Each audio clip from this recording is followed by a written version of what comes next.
po katulad ni ng teacher dito. Yeah. Well, you go, then, study by yourself kung alam na nyo. So, is it difficult? What's so difficult about it? Yes, Sagar, what is it? Na umaga. So,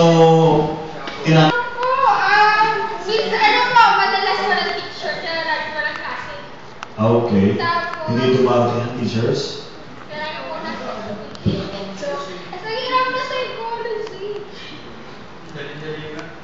Well, as long as you read, I don't think there will be any problem.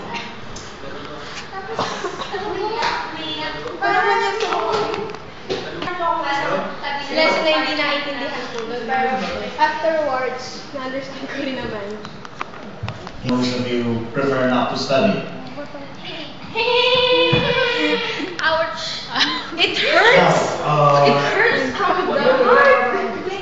You see my heart? We will be also sending you in the email the format because we would like to complete our numbers. We will be providing you with the SPS student number. Okay, your student number will of course start with the letter S. For example, and then the day you were born, followed by your initials. Now, your initials will be your permanent initials, even if you are a girl. We will follow the new family code in which